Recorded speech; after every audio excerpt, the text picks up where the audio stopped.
Hi, everybody. I'm Dave, And I'm John. and this is Coffee and Capes, our podcast about two of our favorite things drinking coffee and talking about geek culture. Yeah, that's a fact. I love it so much. So much. We hope you're having a good week as much as possible with all the crazy things going on in the world. We're here to provide a little bit of what we hope is a little bit of joy, a little bit of levity, a little bit of fun for your week or whenever you happen to be listening to us. We're so glad you found us. We appreciate you being a fan, or if you hate listening, I guess that's fine too.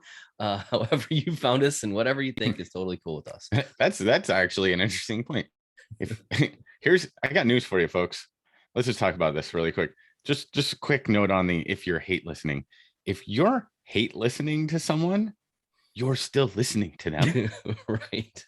And they're still clocking those listens and that attention, and it's moving their platform forward because you're helping to make it more popular. So, just thought for the future. Also, there's no room for hate, guys. Like it'll physically make you sick. Yeah, that's not good. Let's not do that. But hey, we're glad you found us for whatever your motivations, and on whatever channel you found us. But we like to remind you of all the ways you can connect with us. Yeah. And by we, I mean John. I make him do this part. It's okay. So obviously, if you're watching us on YouTube, you found us there, right? We're on Instagram, coffee_the_letter_n_capes. We're on Facebook. It's just Coffee and Capes on Facebook. We're on Twitter.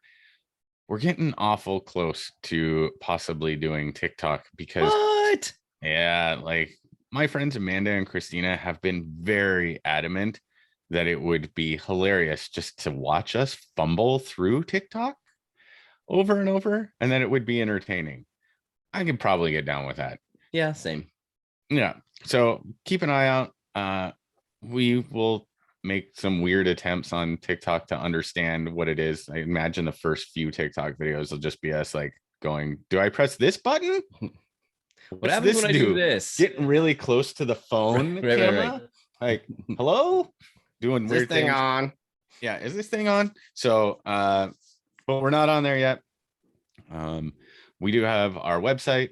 So there's a couple different routes you can go to get to the website. You can use the traditional route of coffee, the letter N, and the word capes.com. Or if that's too confusing, you just type the word comics.coffee, comics period coffee in your URL in your browser, and that will take you to there too. And then of course you can always reach out to us via email, supers@coffeeandcapes.com. And then we're on all your podcasty things, Spotify, iTunes, go down the list. Yeah. So that's where you can find us. So whatever way you're finding us, thank you. We're glad you did. What's next? Let's talk about some coffee next. Let's talk about some coffee. So our featured roast of the week is, what do you got there, Dave? I've got Asgardian Amber. Yeah. We're still rolling with the Asgardian Amber, folks. Yeah. Dave, how do you like it? I like it. It's a little lighter. If you're used to our dark roasts, you're gonna find it much lighter. But I do think it's still good. It's smooth. It's got just that hint of berry, which I like. And it's made with some honey, so it's got that. You can pretend that you're joining Thor in enjoying some mead because it's got that little bit of honey in it. Yeah, so I like that. Yeah, I actually like that little burst of chocolate at the end. Like it comes in with the berry, like has that little bit of sweetness, and then at the end you can definitely taste like the chocolate at the end. So I enjoy it. Like you said, it is definitely a little bit lighter. So if you're a dark roast person, like probably want to gear towards something else. But if you're a medium to light roast person, like it's a good cup of coffee. Yeah, for sure. Yeah, it's a good cup of coffee. So yeah, Asgardian Amber, everybody. Remember, limited time roast. Right. Not going to be out forever. We just did this to celebrate Thor: Love and Thunder, which I'm going to go see today. Dave's going to go see tomorrow. Correct. Yep. And I'm sure we'll be talking about that soon. I'm sure we will. Yeah, I'm sure we will. Which kind of brings us to fan fiction. Okay. Fan fiction today comes from Justin McComas. Hey, Justin. Hi, Justin. Thanks for he left us a review on our coffee. He really enjoys it. So appreciate the review, Justin. Thanks so much. But he said when we posted about Thor Love and Thunder, said, I liked the movie, but can understand people that don't. Like super, I like that. And the reason, it's a shorter fan fiction, but the reason that I like that one is I feel like that's the way it should be. If you like it, you can appreciate the people that don't. If you don't like it, you can appreciate why people might like the movie, right? Instead of, thinking everybody on the other side of the fence is wrong. Yeah. Right. I really like the appreciating somebody else's point of view on something. Right. That's one of our ethos. It's part of our ethos here, I think. Yeah. At least we attempt. At least we try to be that way. Yeah. I mean, every now and then I think we climb up on the "Are you serious?" kind of box of like, why would you like Morbius? Some things require that sort of response. But generally, we're like, when it comes to that's about humanity and how people get treated. That's when we pull out the soapboxes. Morbius. Well, true. Yes. Yeah. Yeah. No. No. If somebody enjoyed that, we wouldn't be mad at them for enjoying it if they think it's good. No. I mean, not mad. I feel like mad's too. We would disagree with them, but we wouldn't like extreme of a reaction. Like, I'm not gonna be mad at somebody for enjoying Morbius. I'm gonna be confused. Yes, for sure. Yeah, I'm gonna be confused about why they liked Morbius, and I don't know that I would ever trust their taste in movies again. Well, fair enough. That might be too extreme. A little bit. Anyway, thanks again, Justin. Yeah, thanks, Justin. Appreciate you, and thanks for listening and for commenting and for having that being an example of how to approach people's opinions. That was really good. Yeah. Hey, so one programming note. Last week, you may remember, we thought we were going to be able to have an interview this week, and that the scheduling of that with comic creator Ruben Nahara. I'm not positive yet if I'm pronouncing that correctly, but we talked about having that this week, and scheduling wise just didn't work out. So we're trying to make that happen as soon as we can. We're really looking forward to our first interview, talking to a real comic artist and comic book artist whose book is called The Best Archie Comic Ever. Yeah. So we're hoping to make that happen. Didn't work out this time, but hopefully it will soon. Yeah, just lots going on this week. I think just kind of all around.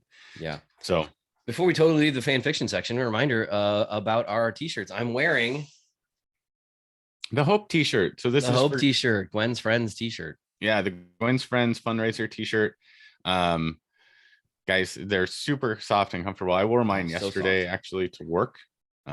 So it's a great t-shirt. Dave, can you kind of lean back again and show everybody? Sure, happy to. Yeah, and then on that side, the back. I can turn around and try to see. Can you see? No, there you are. Yeah, we're good. So the impetus for that, guys, hashtag Gwen's Friends, right? That's for Philip, One True Nerd King. His daughter Gwen is going through chemo for the second time. So to help them raise the money and to be able to afford that treatment, we're doing our part by offering this t-shirt up. It was inspired by Rogue One, right? If you guys remember, rebellions are built on hope. Such a great movie. So anyway, that was the thought process behind the t-shirt, and all the proceeds from the sale of the t-shirt do go directly to Philip and Gwen. We don't keep any of the proceeds. After we pay for the production costs of the shirt, like, we're not keeping any of it. So it's still available online. We'll keep it up there, honestly, probably for ever. A while. Yeah, forever, until Gwen is free and clear of her cancer. Insert angry rant about the terribleness of our health care system here, which we did last week, and I don't need to rehash it again, but it's just no, we don't need it's dumb that they have to resort to this. So Yeah. we're going to do our best to make it happen for them. Yep. You got it. Little by little. Dave, what's our topic today? So, friends, if you are watching us on YouTube or well, it's probably the only way to watch us at the moment. True. You're probably a little confused because you know by now if you've been around for any time, and I believe this is is this 39? Is it 39? Yeah. It's in the upper 30s, so. whatever it is. It hasn't been obviously important to us to keep track exactly, but we're in the upper 30s.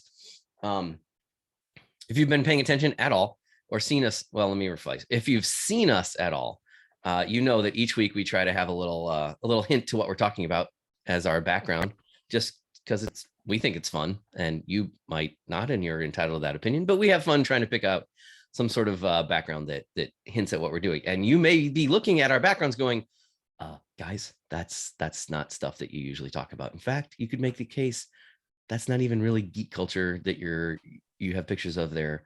It's just sort of movies in the broad sense, in the regular, like mainstream culture. And Right. you would probably be right, because we are varying things a little bit today. We're both of us are catching up on, well, I don't know how far along you are, John, but having been watching Stranger Things, though I'm not entirely through this fourth season yet. Been kind of inspired by all the 80s stuff and watching it with my kids. Sometimes they'll ask some questions. Is that really how you guys dressed? Is that really is that really the music? Is that really what it looked like? And honestly, I gotta say, most of the time, yeah, that's kind of what we did. Yeah. So yeah, this is episode 39, by the way.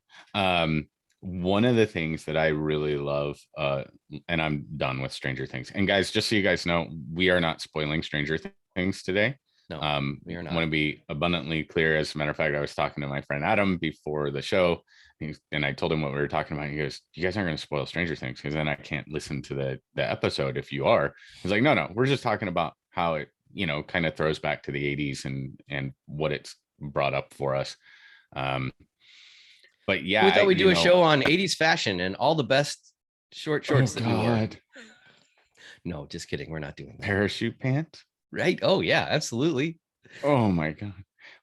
Yeah. Michael Jackson inspired an entire line of clothing that we were subjected to for the 80s. But I do like the fact that Stranger Things has literally pulled music from the 80s for its soundtrack. Like, it didn't try to create 80s-ish sounding music. It just grabbed music from the 80s. Right. And there are a lot of things in this season that made me go, oh yeah, like that was a thing. So one of the things, before we kind of dive into the like pop culture aspect that it's kind of reminded us of, I remember playing Dungeons and Dragons absolutely in the 80s. Yeah. And I remember all the like moms that got worried that the Dungeons and Dragons was turning their children into satanic cult ritual kids. My mom was one of those, actually. Like, she was worried because she heard all of that, right? Sure. And then learned later that it wasn't. And it seems so ridiculous now, but yes, that whole like satanic panic thing of the 80s, it was real. It was a thing. It's not new. I mean, we're not going to go down this rabbit hole, but there's a whole thing about how that's connected to ancient horrible ideas like the blood libel thing as a way for people to be anti-Semitic, and it's connected to QAnon now. Like, it's a whole thing. Yeah, we don't need to go down that. We're not going to go down that way, but just know that, like, don't be one of those people. Don't be one of the satanic panic people. It's not right. It's not really a thing. It's not real. I mean, it's real that people acted that way, but it's sure, not real. And that's what I'm saying. It's like, it was crazy to remember, like, Dungeons and Dragons like really got big in the 80s. Like, it got big. That's when we started getting like the hardbound books from like TSR. Yep. I had them. I have them. Do you really still have them? Yeah. So in a box somewhere. Yeah. Oh, cool. Mine I used so much and carried around with me in a backpack like a good little nerd that they just started to fall apart. Yeah. Right. They were stuffed with the papers that had like my characters on them. And, Yeah. you knew what was neutral, what was chaotic neutral. As a matter of fact, our friends Brant and Molly still play Dungeons and Dragons. Yes. And they keep inviting me to come play on Sunday because that's when they play. And I keep having stuff going on. I gotta make time to go do it again. You Just do. for no other reason than to just go and sit down and enjoy it and Yeah. have that bit of nostalgia. And I had a blast. And it led into, once they got past the Satanic Panic thing, do you remember there were all kinds of role-playing games that started showing Right. up? Oh, for sure. Like I remember having tons. one that was like a 20s gangster stuff. Mhm. Yeah. There was I something remember the else. Heroes one, like the first, like, and it wasn't Marvel and it wasn't like DC. It was just called like Heroes, I think. It's like And generic superheroes that you created yeah, or something. and it was a Okay. blast. Like That's it cool. was a lot of fun. Yeah. Played that religiously. They had BattleTech, which came out, which was like kind of one of the first massive, like you needed a giant table to put all the maps on, and Mm. you had little figures and you painted the little figures. And that might have been like the tail end of the 80s, maybe 1990. I want to say 89, Okay. maybe 88. Um, and I still love BattleTech. I still love those little figures. I don't know. Like that's one of my nerd like loves is like the big mech driven things. That's why I loved Pacific Rim so much as a movie. There you go. But believe it or not, folks, we're not actually here to talk about Dungeons and Dragons. we're just uh, we're just talking about the connections to the 80s that Stranger Things has brought up for us. And we thought it'd be fun then to just talk about some movie franchises or movies from the 80s. Yeah. Um, by the way, so I love your background because I remember the first like airplane movies and they were hilarious. Like, So funny. And you can see, I mean, I'm sure if I showed this movie to my kids, which I haven't, that they could easily see the connection to all the dad jokes. Like I think this movie might be one that just that instilled the dad joke gene in me long before I was a dad. oh yeah, like I mean the scene right there where he's like sniffing Yeah. airplane glue, right? He's like, Guess I I picked a picked the bad week to wrong. quit sniffing glue. Like, Yeah, you know how many like times I've used that line? Like, oh my so many gosh, good. right? Yes, What's our Victor Vector? We have clearance, Clarence. that was. We don't really get those kind of silly Roger, movies Roger. anymore. Right. Yeah. Well, yeah, you're right. I wonder Not if with that's like sort of the those. niche that like maybe Austin Powers is kind of sort of trying to fill. I mean, there are some silly I movies, mean, but maybe kind of. Yeah, it was very like Mel Brooks really oh, true. pioneered Yeah. like that. You know, we got that with like any and everything, like Blazing Saddles, and Right. a ton of different movies that Mel Brooks did. So really, Mel Brooks kind of pioneered that just continuous like one-liner jokes over and over and over again. Yeah. And as an adult, I mean, I didn't see this as a kid, but as an adult, I appreciate the satire nature of Mhm. Airplane and how it's like making fun of all the like super serious disaster movies that came in the Oh yeah, 60s and 70s that I never saw, but like I never saw that sort of source material, if you will. But yeah. now looking back at it, I'm like, that's brilliant. It's just a brilliant send up of all that stuff. Well, and they even had the sequel that had like the space shuttle Yeah. and William Shatner Yes. was in that one, and it was and I loved how they always had somebody super serious in the control room talking someone through the disaster on either the plane or the space shuttle, Yeah. and the whole time like everything's burning down behind them And they're just super calm and and yeah. they're just super calm. The whole thing is over and they're still rambling on about some story they hope is inspirational to get everybody through, and it's Right. done. It Yeah. was just like they were really good. And I don't remember as a kid thinking any of them were like not that great. They were funny. They were funny, Yes, right? very funny. We were young. Yeah. Um, And the whole thing with like Leslie Nielsen's shtick about a hospital. What is it? It's a big building that holds patients, but that's not important right now. right. Yeah. That It whole was, thing. and It's you know, just there are probably great. people out there that have just tuned out from this podcast I mean, because they're like, I don't get it. And that's okay. Because they're gonna miss some of the other important things. Like, you know, the other movies that came out in the 80s that we kind of forget because I don't know, you just forget that they came out, like when they came out, like Predator, if you see my yeah, background. yeah. Oh, so good. That's probably So good. Arnold Schwarzenegger at the height of his powers, right? Oh yeah. Well, we talked about this. I watched this again not that long ago. Went back because I love the Predator movies. Not all of them, but the original. Yeah. And every now and then they do one that's like pretty good. But this always ties into Aliens for me too. Like the very first Alien with Sigourney Weaver we talked about was more Yeah. of a horror movie. Yeah. Then James Cameron came in and made Aliens.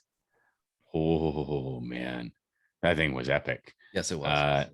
But the first Predator movie, I agree with you, right? Like when I went back and watched it, you realize, man, Schwarzenegger was jacked. Mm-hmm. Like he was jacked. Carl Weathers was jacked. This was Right. back when that era of movie where if you had some dude with a gun saving everybody, they had to be massive.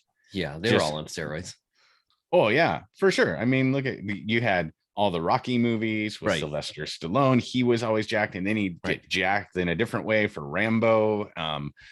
You know, and so, but Predator from beginning to end is probably one of those just like flawless, pristine movies, and has held up.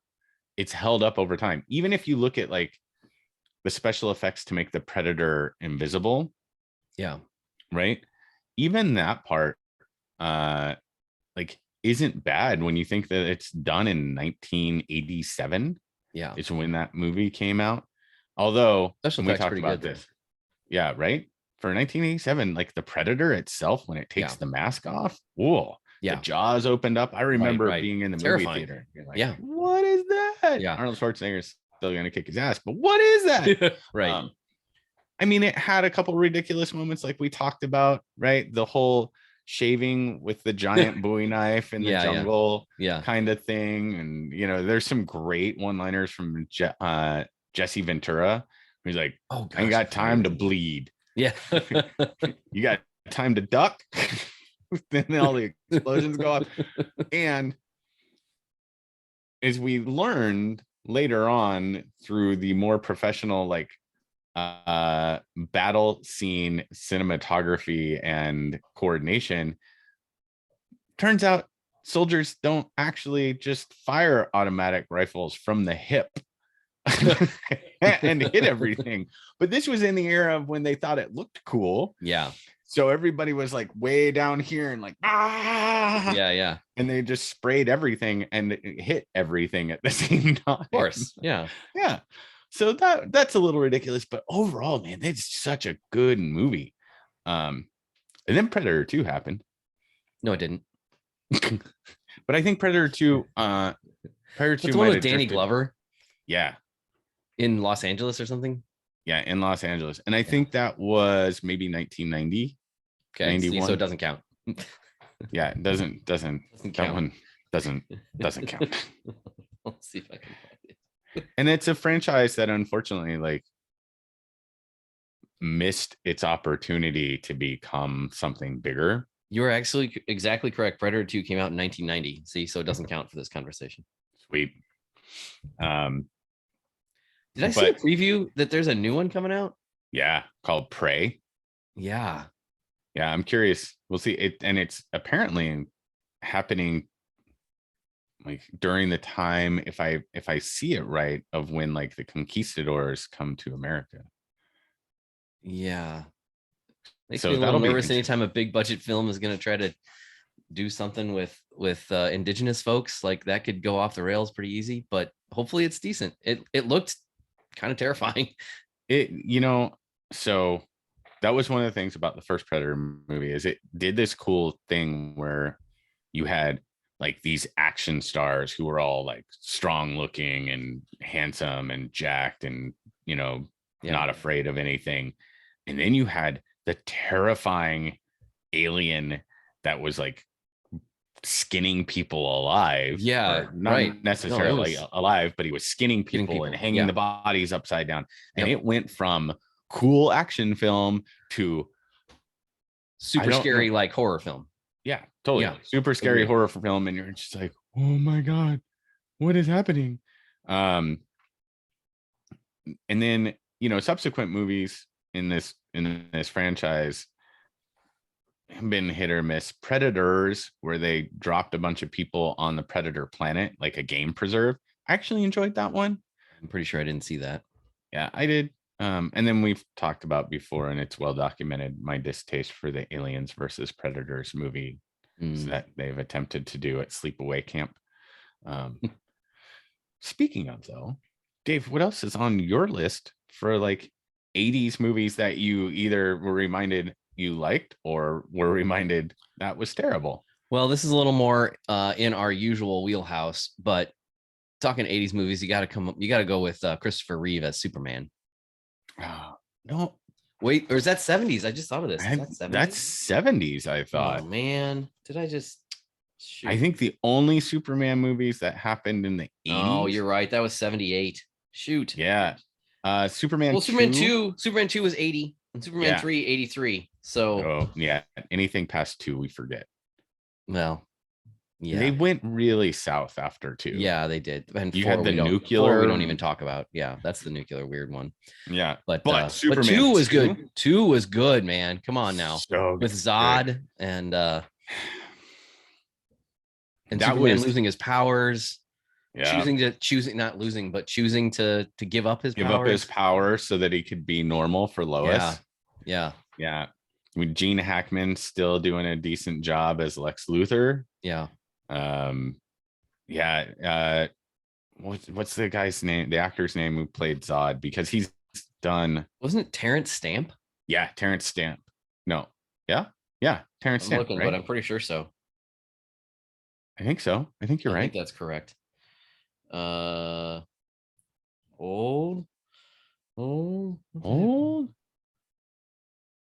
Why is it not right here? I don't know, but I don't know. Anyway, that movie, Terrence Stamp, General Zod. Yes. Yeah. So good from beginning to end. It was like just super cool to watch. You had multiple like super villains that had the same powers as Superman. And, it really kind of changed like the Superman mythos a little bit, because he we saw him like kryptonite was in the first Superman movie, like you saw the typical kryptonite thing and Lex Luthor being super smart and all that jazz. But then we got to see like there were other survivors from his planet. And he had to think his way through some stuff. He couldn't just punch his way through. Yeah. Right. And then somehow is it Phantom Zone or Negative Zone? I can never remember which. Phantom Zone. Phantom Zone. Yeah. Okay. Yeah. Negative Zone is Marvel. Okay. Yeah. Yeah. Negative Zone's where Annihilus lives. Yeah. Yep. Yeah. Okay. Yeah. Exactly. So yeah, that's a good one. That's classic. But that's also an example of, in the 1980s, how quickly franchises went off the rails. Yes. Yeah, that's true. Yeah.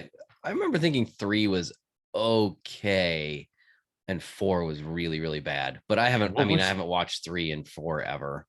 What was 3 about? I don't remember what 3 was about. I remember 4 being the quest for peace, and it was not good.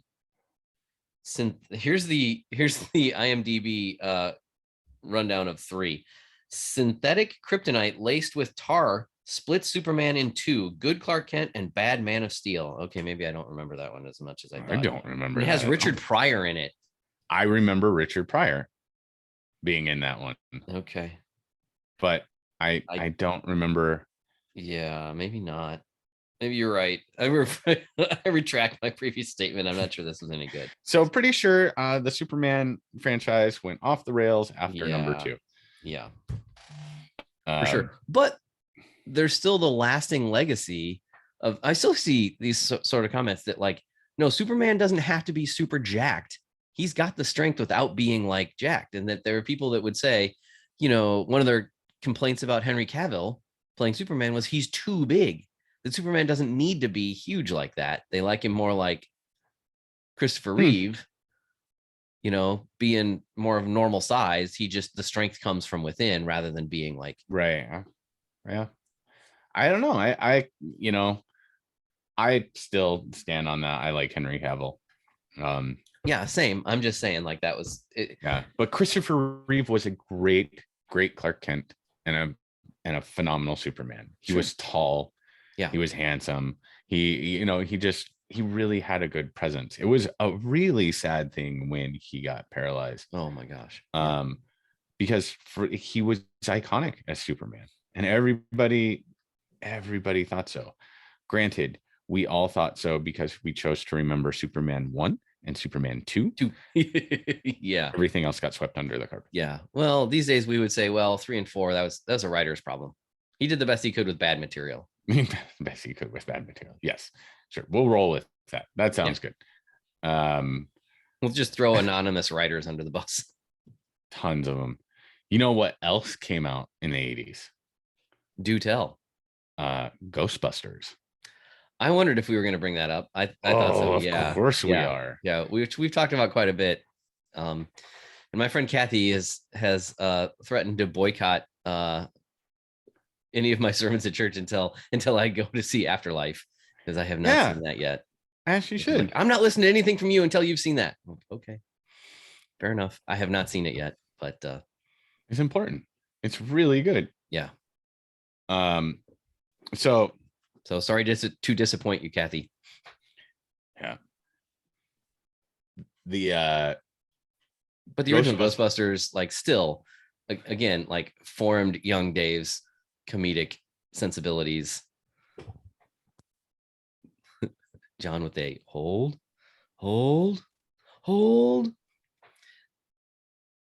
But when I think about both Ghostbusters, I think about that opening scene where, Bill Murray is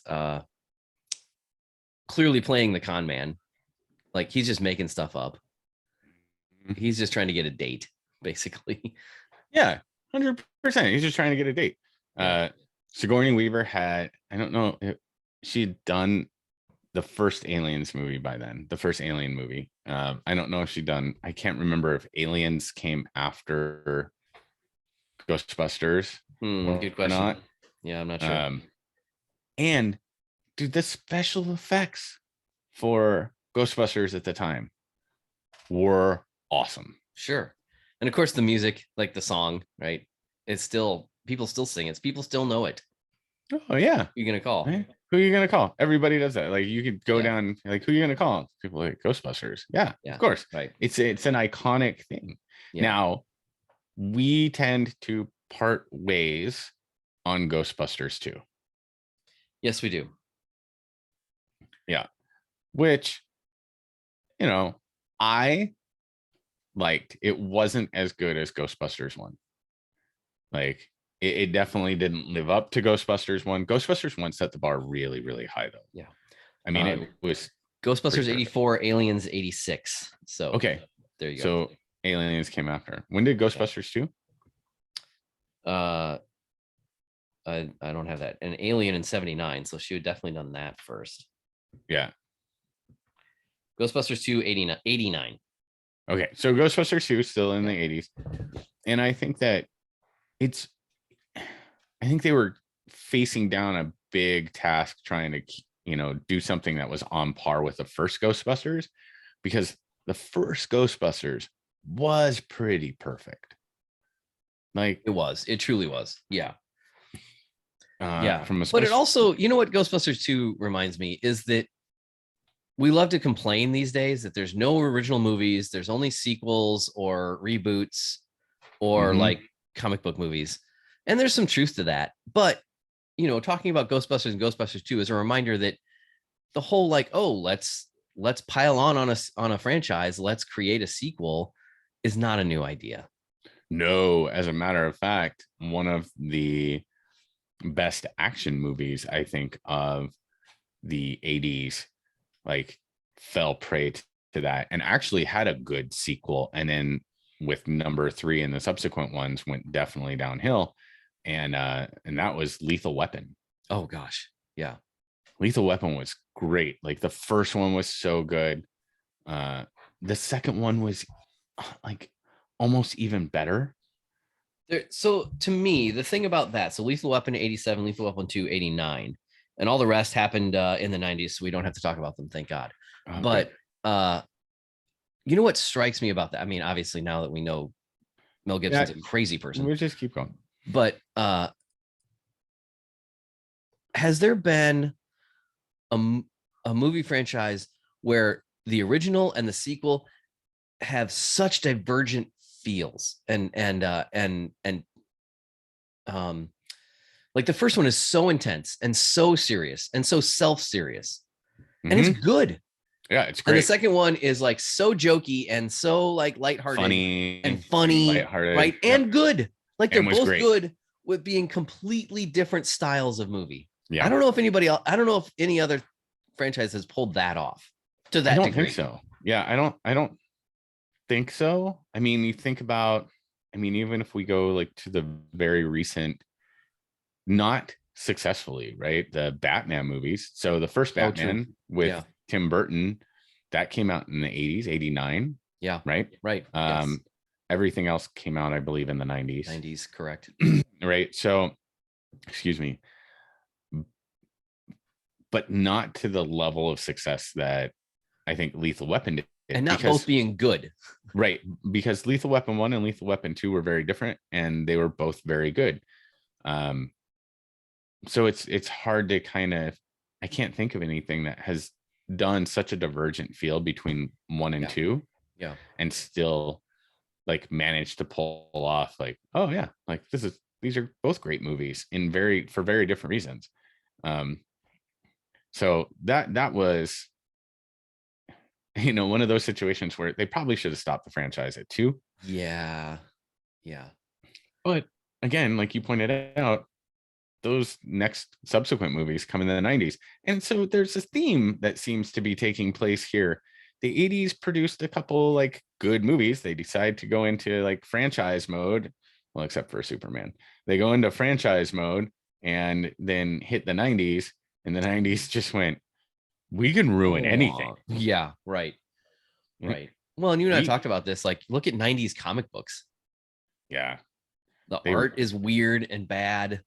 Like, not all of it, but of course, not all of them. Right. But there were some pretty epic runs. Like we know Jim Lee's X-Men in the 90s. Like, but the 90s comics have a very particular style that's very 90s. Like everything's big and bold and like, yes, it's kind of like it's like 80s, what we think of as stereotypical 80s hair and clothing style, and then just jacked it up to 11. Yeah. The 80s clothing style.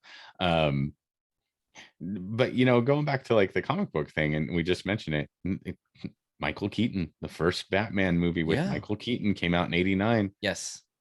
And it did, and it was so good. It was so different from any Batman we'd seen on screen.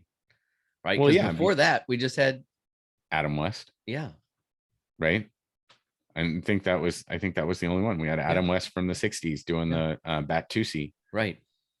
Whatever that. Yeah. Which, if you go back and watch that show, it's so campy. Yeah.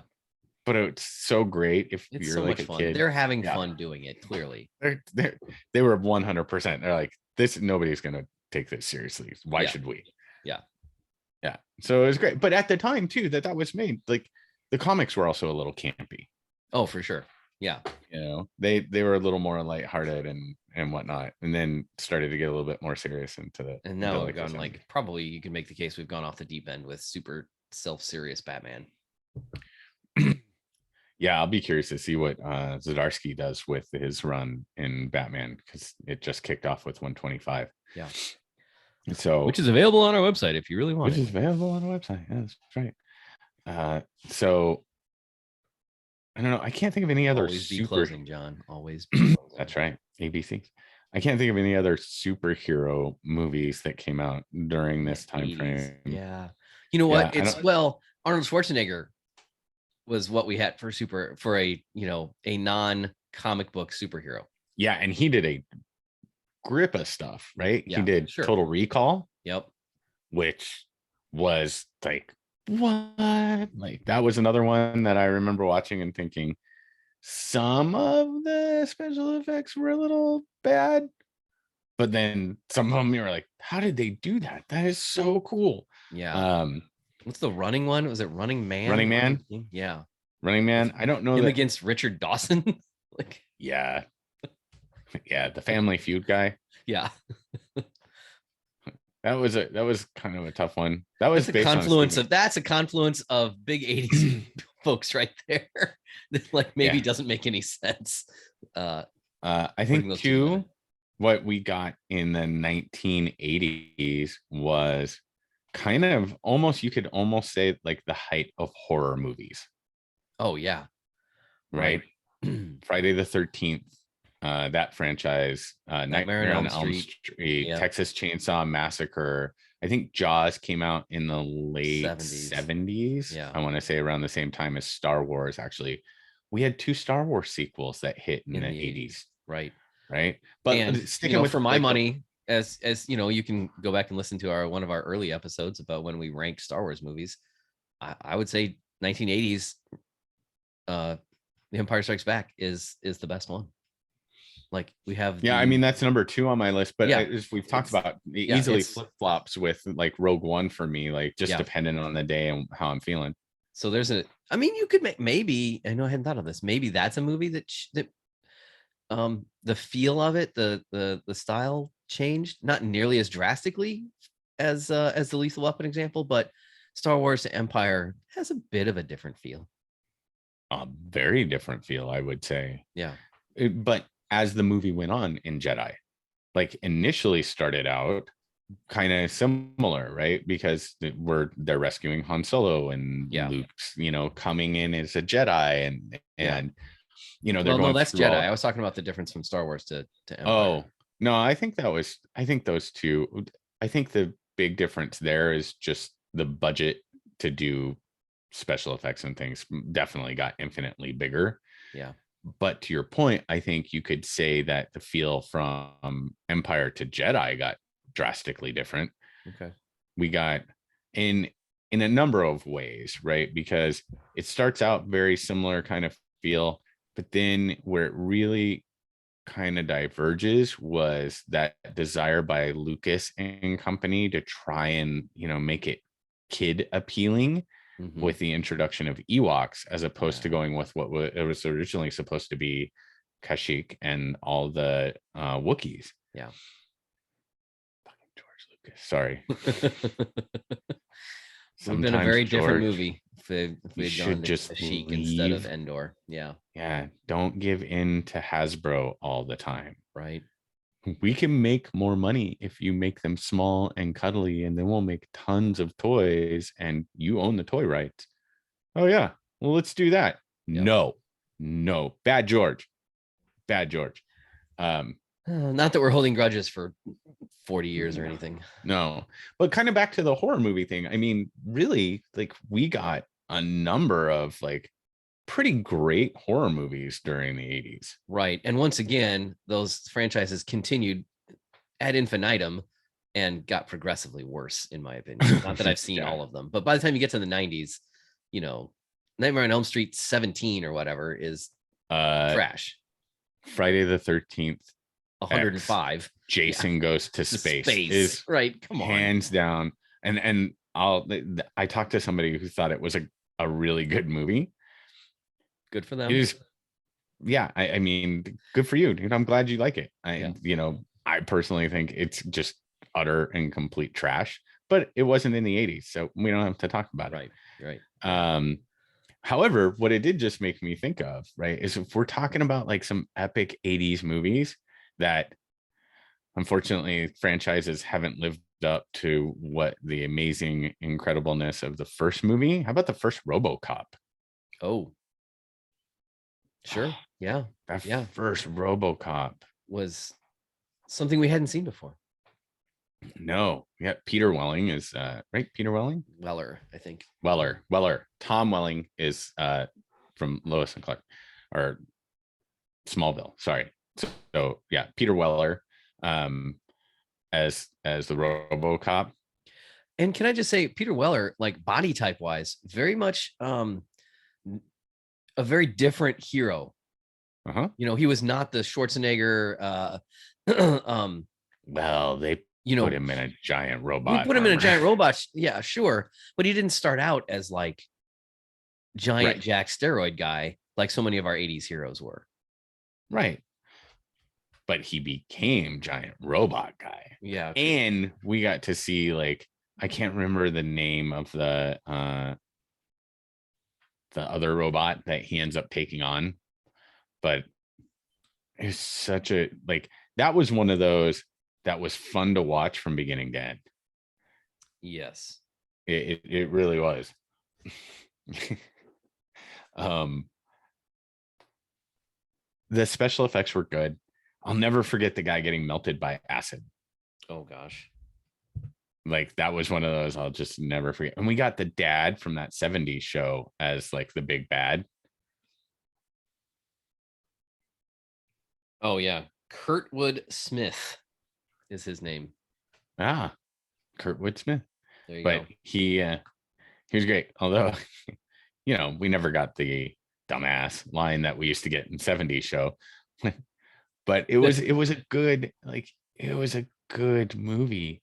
And there were we actually got a number of things, really, when you think about it. I think the first Blade Runner came out in the 80s. Yeah, I'm pretty sure that's like 82.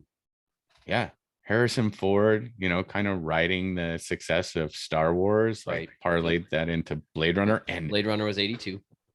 Blade Runner at the time, and even today, is a visually stunning movie.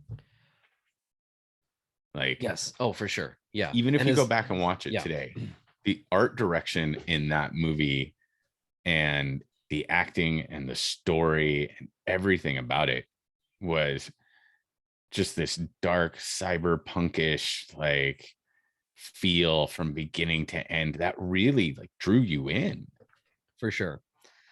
And we saw the sequel a few years back together. Mhm. Like, it was Yeah. visually still stunning. I don't know if the story was any good. It was okay, but like it kept, but same That's deal. all right. Like, it looked so good that it kept us interested, I think. Mhm. Yeah, the difference between that and the one, the original, was the original had it was really a good story. Yeah. Well, and the difference too between 1982 special effects and whatever it was 2000, whatever, 15, 16, 17 special effects.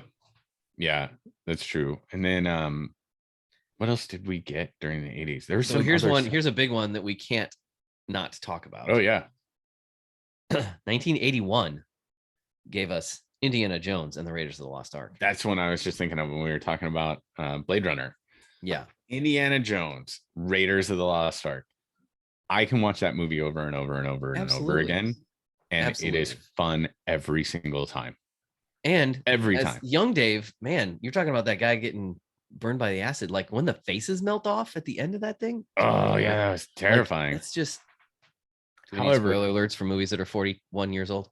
Yeah, I don't think so. I don't think so.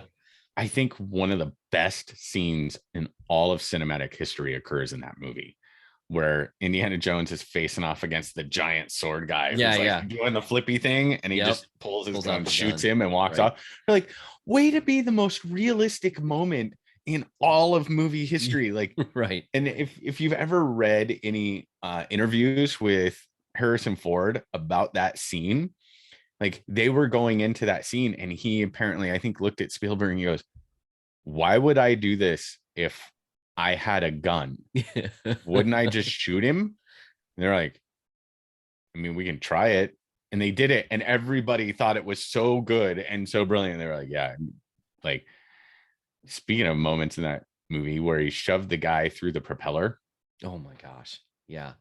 Right? There are some yeah. And then we got that Temple. Oh, go ahead. No, go ahead. I was gonna say, how about that run for Harrison Ford. Yeah. Empire in Star 80, Wars. Indiana Jones in 81, Blade Runner in 82, Return of the Jedi in 83. Man, when did Temple of Doom come out? Good question. Because Temple of Doom was still good. 84. So there you go. Like, wow. just, 80, 81, 82, 83, 84 with 5 iconic movies. Yeah. And the Kali Ma. Like, oh, yeah. That was terrifying too. That one starts out terrifying when they like reach in and grab the dude's heart and pull it out. Like, what? Right? It was absolutely like that was a scary movie to me. Like Temple of Doom, absolutely. like yes. Indiana Jones and Raiders of the Lost Ark, like was at the end when everybody's faces melted off. That was scary. Temple of Doom started scary and just kind of rolled on through. Yeah. Yeah.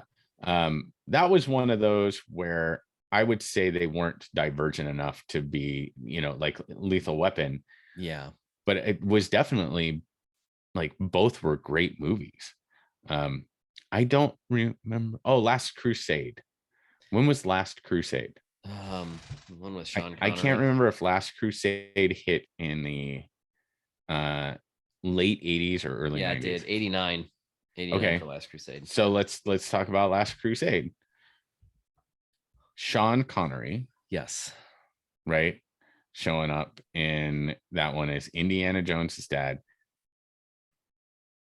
That movie had a different feel to it. It did. It got a lot more campy. Yeah, a lot more campy. A lot more silly. Although I'll tell you, I still use that scene at the end. The only a penitent man will pass, and he figures out he needs to duck and and kneel to get through that thing. Right. I still use that with that little clip to give a sense of what it means to be penitent to some of our confirmation classes. Like that part holds up. And we named the dog Indy. yeah. right. Like, yeah. I love Sean Connery, and the two of them on screen was great. That's also when we got to see Joaquin Phoenix, River Phoenix, right, as young Indiana Jones, which spawned a young Indiana Jones show, which we're not talking about. But it was okay, but it was too different to be on par with the first two. And correct. Thank God we don't have to talk about what came after that. Yeah, I still haven't seen that one. Yeah, don't bother. Yeah. They're doing another one. I know. Like, why? Just stop.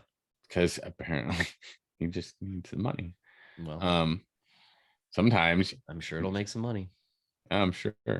There was something else I was thinking of. Oh, we can't talk about the 80s without talking about Back to the Future. Oh gosh, right. Yes. Yeah, that was on my list too. Yeah. Back to the Future. Speaking of like special effects, like they really kind of started, trying to make movies that they could put those special effects into because they really seemed to capture the attention. Michael J. Fox was a pretty decent name. Yes. Christopher Lloyd was great as Doc Brown. The crazy thing about that, like Christopher Lloyd, like is so his age is so indeterminable. Like he could be 40, he could be 80, he could be anything in between. I thought he was 80 when they made that movie. Right. Yeah.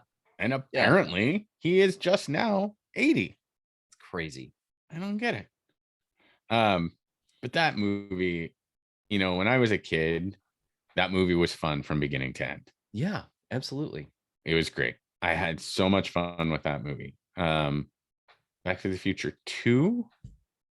Is that still in the and 3? It is. Do those all fall in the 80s? So Back to the Future 85, Part 2 89, and so 3 and 3 right away again in 90. So okay. So 2, and we've talked about this. There are some people who love 2. It's like there's some people who think it's fantastic. I'm not among them. No, I mean, I watched it at the time.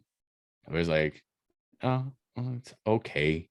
Yeah. But yeah, not like something I was like thrilled with. Yeah. At all. But the first one was really good. Yeah, the first one was fantastic. Very entertaining. Holds up.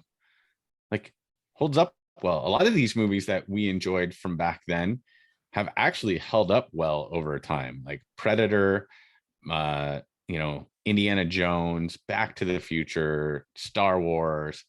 A lot of these have held up. Even like the campy horror movies from like the 80s have held up better than some of the stuff that rolled out after that.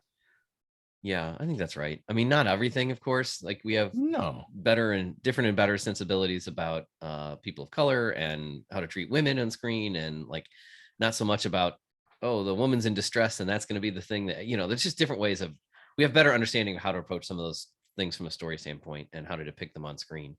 But all those movies we just mentioned, like you watch them and you can still be entertained by them, I think. Yeah. Oh, 100%. 100%. Ghostbusters. And of course the second Alien movie, Aliens, James Cameron, that was another one of those, just fantastic and has held up. Do the special effects look a little wonky-ish today? Yes. Sure. Yeah, of course they do, because we're now so used to like these beautiful CGI, like crafted effects that, back then, I don't know if everybody remembers watching stuff around like how they did space stuff back then, but it was all models. Yeah. Like everything was models and explosions, like based off of like these plastic models. That's pretty amazing when you think about it, right? It is. And time consuming and labor intensive. Like, yeah, those movies used to take like forever to make. Right. Like you'd hear about them starting to make something, and then 5-6 years later, they finally were able to finish it. Like that's pretty crazy. 3. Yeah. Yeah. Now it's like, we're going to start making it and it'll be done tomorrow. I'm trying to think of, there was something else. There was another like, oh, look this one up, because I'm curious when this one, this is one that did not hold up. I have 2 more. Okay. The Last Starfighter. Oh, yeah. Was that an 80s movie? If so, it was like early 84, man. 84. 84. All right. So Last Starfighter is one that I remember seeing in the movie theater with my dad. My dad, my sister, and I went and saw Last Starfighter. And I thought, whoa, this is so cool. So cool. Yeah.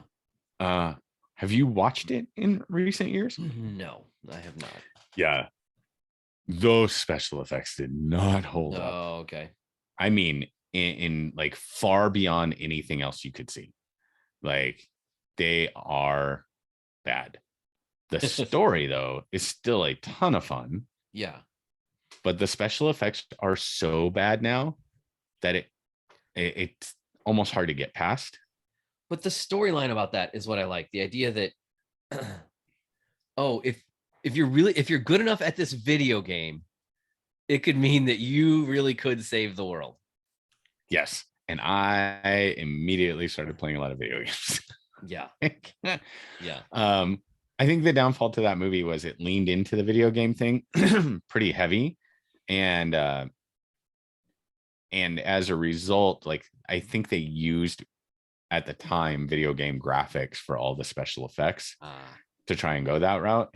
And it just like, you can tell it's like watching a video game from the 80s at certain points. But that was one of those that was a ton of fun as a kid. Like just a ton of fun. And then the last one that I wanted to bring up as I dominate this portion of the conversation, sorry. When did the first Dune come out?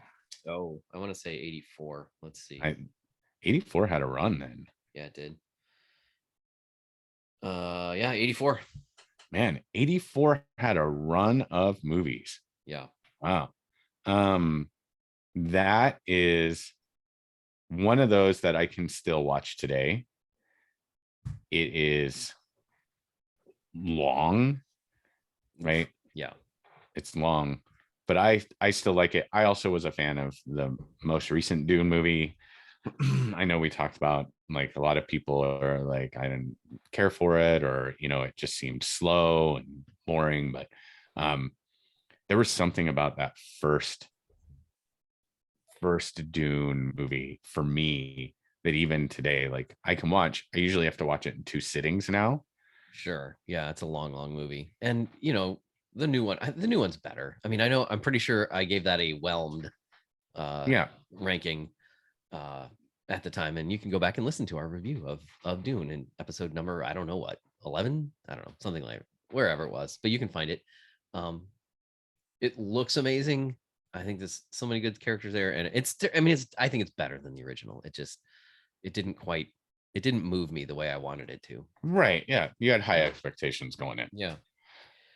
All right, I've got one more from the 80s, and this was not a franchise at all, but having just recently seen Top Gun Maverick, like I'm gonna go with my favorite Val Kilmer movie, and that would be Real Genius. Ooh, Real Genius is hilarious. I love that movie so much. It's, to me, so funny and so dumb and ridiculous, but I don't care. It's so good. I still use the line too, like the Laszlo, like, why is he going to our closet? I don't know. Why do you go into our closet? To get my clothes, but that's not why he goes into my closet. Of course not. He's twice your size. Your clothes would never fit him. You're supposed to be a genius. Thinks a guy that big can wear his clothes. There's so many great moments in that movie. It's so weird and probably dumb and stupid. And I haven't watched it for a long time, but oh my gosh. It's just the idea of like the science nerds, like being transcendent in a way. Like, yes. And saving the world. Right. And like they get the laser that shoots down into the dean's house, and it's filled with Jiffy popcorn. Pop. Like how benign is that? How like just fun and silly, and here's the prank we're gonna play. Here's how we're gonna get back at you. We're gonna fill your house with popcorn. Like so that's good. Just or when they put the little receiver in his teeth. Yeah, oh gosh, right. And this is God. This is God. And quit touching yourself. It really is God. It is God. I never forgot that line. Right. Never forgot that line. So good. So before we officially wrap up, because you brought it up, Top Gun. Yeah. Right. Top Gun was from the 80s, like super popular. It hooked me with all the F-14 flight scenes and everything else. It has some iconic lines that come out of it. I know you said you watched it again before going to see the new one, Maverick, and said it didn't hold up. Yeah, not great. Not great. I mean, obviously the action scenes are still terrific, and Tom Cruise is as magnetic as ever. You can't take your eyes off of him. Right. It is interesting. Like one of the first things our son notices that like, oh, Tom Cruise got his teeth fixed between Top Gun and Maverick. Like, there you go. I don't blame him. Like, way to go, Josh. Yeah. Good eye, buddy. Good eye. Yeah, I don't blame him, man. Like, I'd love to go get all my teeth fixed. Like, right. That would be wonderful and fun. Yeah, I mean, I think we could probably do a whole pod on a review of that movie, but I think somebody else said this. I think it was Lawrence Holmes on the radio here, that it takes all the stuff you liked about the original, cuts out all the like awful macho, like misogynist kind of stuff, and then adds to it. And so that the new one to me was like the best of the old without the worst of the old, and with some new good. Like I would thoroughly enjoyed it. It was way more emotional than I ever expected. Like I thought it was very effective. I still gotta watch it. I still haven't gone to see it yet. And what? I loved the original. and I'm gonna say, like, I know we've got, there's a lot of talk about like the misogynist aspects of our culture that we've got to work on. And we do, and there it exists. I'm still a dude at like in a lot of ways. Yeah. And it was one of the things that as I go back and I revisit some of these movies that I find ridiculous and thoroughly entertaining at the same time, which is the level of machismo that exists in some of these movies. Right. Like there's, and it's part of what I do enjoy about comics as well, is there's times like I love seeing strong women in comics. You know, that's fantastic to me. Like Captain Marvel is wonderful. Wonder Woman has always been like amazing to me. The boys, like Queen Maeve really came into her own this season, which was great. But like there's still that like part of me, right, where you see Arnold Schwarzenegger in Predator with like all jacked and big muscles, and you're like, I'm gonna go to the gym. Yeah. Oh, absolutely. And maybe machismo is a better word for the sort of the parts of Top Gun that don't hold up as well. Yeah, because I would say like the machismo aspect of it was, it could be super cheesy. Yeah. Right. Yeah. Right. Like super cheesy at times. Like you go back and you watch, like we talked about with Predator, where he's like shaving with the giant Bowie knife. Right. Yeah. Right. That's machismo, where you're like, dude, that's ridiculous. Why don't you just have a little razor? Like or why are you shaving in the jungle? That's really the question. Right? Why do you like, feel the what do need you to think's shave? gonna happen? Right. Like, why are you're just being like over the top, like badass to be over the top badass. Like the line from Jesse Ventura, dude, like I'll never forget that one. I ain't got time to bleed. And, like, okay, buddy. Like Rambo was another example from the 80s of like just over the top, like testosterone driven. Yeah, we didn't like, even talk about that. Like the original was, I think First Blood might have come out in the 70s though. Was that 79? I'd have to look. Oh, I don't know. Look, because that was really based on, the idea that John Rambo was a Green Beret from Vietnam who came back and was really struggling. It was an interesting story that wasn't. Oh gosh, that was way wrong. 82 okay, for First Blood. So you had the first Rambo movie, and then First Blood, which came out like afterwards, which was a little bit different. It wasn't as, I think, emotionally story driven as the first Rambo, because the first Rambo really had that idea of like Vietnam vet who is lost and wandering, and they really did, if you think about it, in that first Rambo movie really tackled a tough situation. Agreed. A tough topic during that time frame. The second Rambo movie was like, let's put on some weight and we're just gonna do dude things and just kill everybody. Right. And just kill everybody. Right. That's what I remember. That's the only thing I remember about 2 and 3. But yeah, that first one, today we would say he had PTSD, probably. Yeah, right. Exactly. We didn't have the language for that at the time, but exploring that idea of it long before we had the language of it. Or well, I shouldn't say that. I don't know. Maybe military folks did, but at least in the general public, the idea of PTSD was not yet a thing. And I think, I don't know if back then it was labeled as PTSD. I'd be curious to see when that language actually evolved and came about. Yeah. But before we sign off, we can't forget the Rocky movies came out during the 80s too. Yeah. And definitely the first Rocky was in the 70s. Yeah, I think you're right. Because Rambo came out after. 76. Rocky was 76. What about the second Rocky movie? Rocky 2, 79. Hold on. When did Rocky 4 come out? 85, man. 85. All right. So let's take that one. Yeah. Because honestly, that's the one I remember the most. Yeah. Oh gosh, that's the one I remember the most, frankly, and which is sort of sad. But 85 was right in my wheelhouse. For if he dies, he dies. If he dies. Yeah, right? Absolutely. Yeah. Yes. Well, and so 3 had to come out earlier in the 80s, right? And I remember Mr. T, Clubber Lang, like hits Mickey dies, like Rock goes through his whole like horrible thing. 3 was 82. Yeah. Dude, I just remembered Karate Kid came out. Oh gosh. Oh my gosh. Yeah. Like talking about the montage thing, like made me. Yes. Right.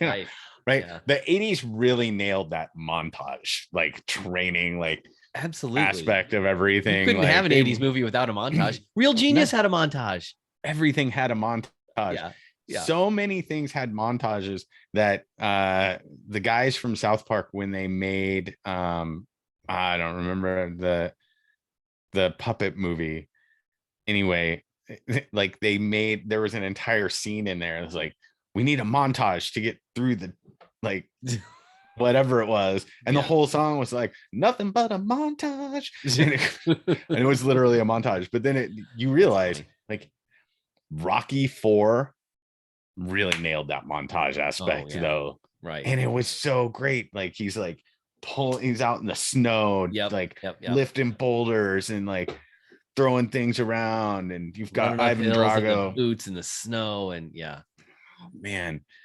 And like that end fight in Rocky 4, that was legit. Yeah. Like that was legit. But Karate Kid and Karate Kid 2 came out in the 80s as well. I know that for a fact. And Karate Kid 2 was not as good as Karate Kid 1. Karate Kid 84, Karate Kid 2 86. Yeah. Karate Kid 3 like, 89. So we got 3 of them in the 80s. Oh, I don't remember Karate Kid 3 at all. Which was the one where they went to Okinawa? Was that that was Karate Kid 2 with the drum thing? The drum thing, yeah. And it was okay, but it wasn't as good. Like Karate Kid 1 was amazing, like from beginning to end, and gave me my first like screen crush in Elizabeth Shue. Oh gosh. Yeah. Man. So the 80s produced some pretty like legit stuff. Some of it held up well over time. Some of it did not. Some of it we're still living with, right? With Cobra Kai and Predator and some of those things haven't. We don't have. Like, when was the last time you had a wacky comedy like Real Genius or 40 Airplane? Years, dude. Some of that stuff has endured 40 years. That's crazy. Yeah, that is if crazy. Those actors are still coming back for those roles in 40 years, downsize, dude. You are clearly like in need of some money management skills. But we love the 80s. We grew up in the 80s. You and I were teenagers in the 80s. Less than even. Became teenagers in the 80s. Yep. Like grew up in the 80s. Like that's our wheelhouse. It's our wheelhouse. Crazy pants. All right, folks. Thanks for sticking with us on this little bit of a side trail of a journey from our usual stuff. We hope you enjoyed it. If not, let us know. If you did enjoy it, let us know that too. We'd love to hear from you. What did we miss? What did we leave out? What 80s movies are your favorites? What should we talk about? Or well, we don't have to talk about, but what would you have brought up as Kevin Costner? Top 80s movies. Yeah, we did not bring up Kevin Costner. That's a shame. Yeah. I've been watching Yellowstone. We've been watching Yellowstone. We're Finally, I know. Yeah. Finally. All right. We'll talk about that in a different thing. All right, everybody. Thanks so much. Tune in next time when hopefully we have an interview with comic creator Ruben, but no promises or we review Thor: Love and Thunder. Yeah, one of those two. Yep, for sure. So we'll hope you stick around. Thanks for being here for this episode, and until next time, true believers. Bye. Bye, guys.